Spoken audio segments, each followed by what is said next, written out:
श्रावण महीने की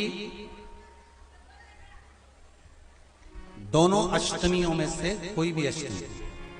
यह भी जरूरी नहीं है कि सोमवार की ही अष्टमी थी। श्रावण महीने की दोनों अष्टमियों में से कोई भी अष्टमी को बेर के पत्ते पर लाल चंदन, बेलपत्री के पत्ते पर पीला चंदन, शमी के पत्र पर केवल कोई चंदन लगाने की जरूरत नहीं, सादा केवल एकदम कुछ भी उसमें लगाकर नहीं, सिंपल। महाराज शमी के 5 पत्ते औषधि के रूप में लिए जाए। और कोई कहे कि शंकर भगवान भांग का नशा करते हैं, तो ये संसार के लोगों को समझा देना कि शिव भांग का नशा, मेरा भोलेनाथ भांग का नशा नहीं। 2 बार पशुपति व्रत कर लिए, आपने ये कर लिया, आपने प्रदोष कर लिया, आपने सोमवार कर लिया, आपने सारे अनुष्ठान कर लिए, बहुत सारे उपाय भी करे, तो गुरुवार के दिन अगर शिव जी के मंदिर में पानी चढ़ाया जाए, जल चढ़ाया जाए, तो घर में विद्वत्ता का अनुभव होता है। महाराज शादी नहीं हो रही है, बहुत समय से लगन देख रहे हो, शादी नहीं हो रही, बहुत समय से परेशान हो गए कि विवाह नहीं हो रहा, हम तो टेंशन में पड़ गए, लड़की 28 साल 30 साल का लड़का हो गया, विवाह नहीं हो रहा, कुछ मत करो। श्रावण महीने की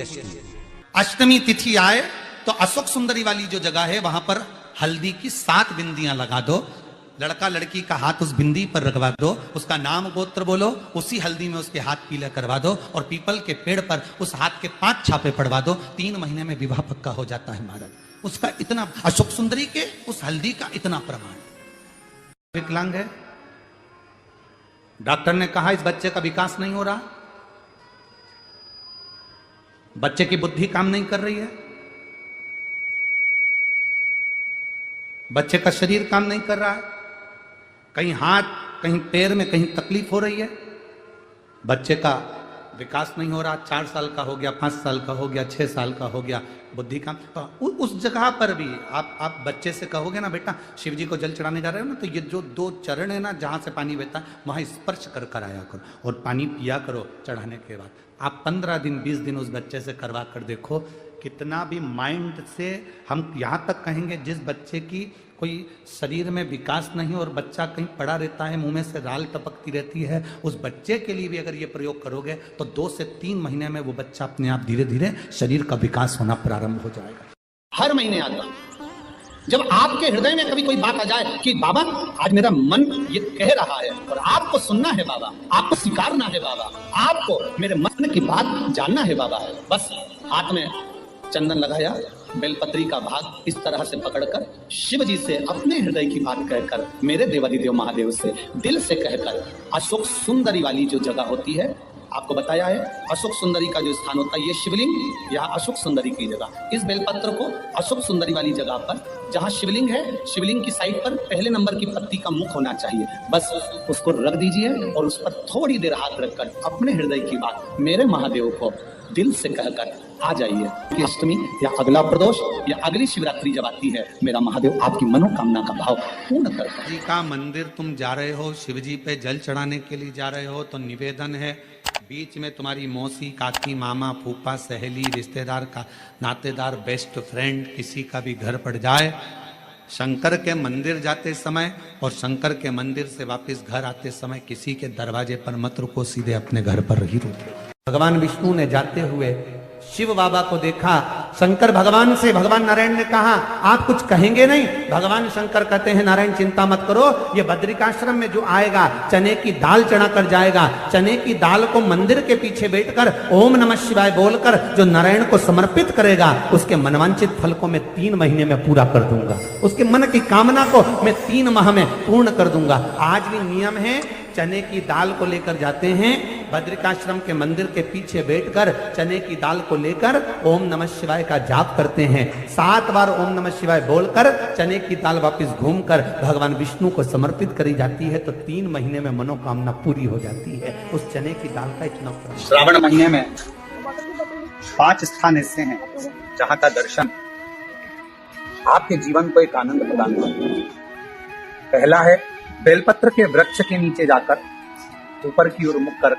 बेलपत्र का दर्शन करें। यह आपको जीवन में सुख प्रदान करेगा। दूसरा है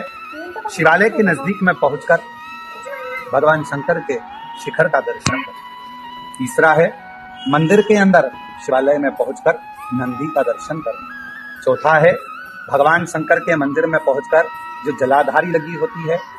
डमरू त्रिशूल रखा होता है, उसका दर्शन करना। और पांचवा है मेरे देव अधिदेव महादेव के शिवलिंग का दर्शन करना। ये हमारे जीवन को एक आनंद और सुख प्रदान करता है। श्री शिवाय नमस्ते।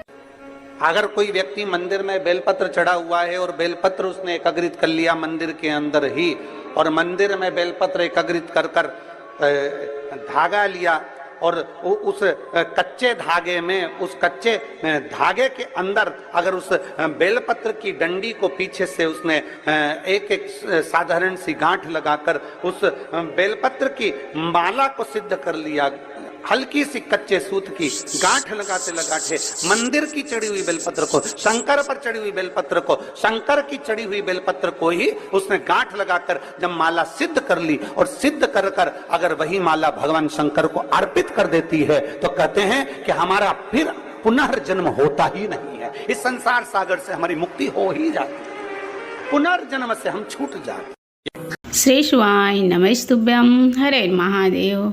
पूज्य गुरु जी पंडित प्रदीप मिश्रा जी के द्वारा श्रावण महीने की कथा में बताया गया उपाय। श्रावण महीने के अष्टमी के दिन किए जाने वाले समीपत्र बेलपत्र का विशेष उपाय पूज्य गुरु जी पंडित प्रदीप मिश्रा जी श्रावण महीने के अष्टमी का विशेष उपाय बताए हैं। तो आशा करते हैं यह वीडियो पसंद आई होगी। वीडियो पसंद आई होगी तो वीडियो को लाइक करें, और हमारे YouTube चैनल पर नए हैं तो चैनल को सब्सक्राइब कर लें, और कमेंट में हर हर महादेव लिखना ना भूलें। धन्यवाद।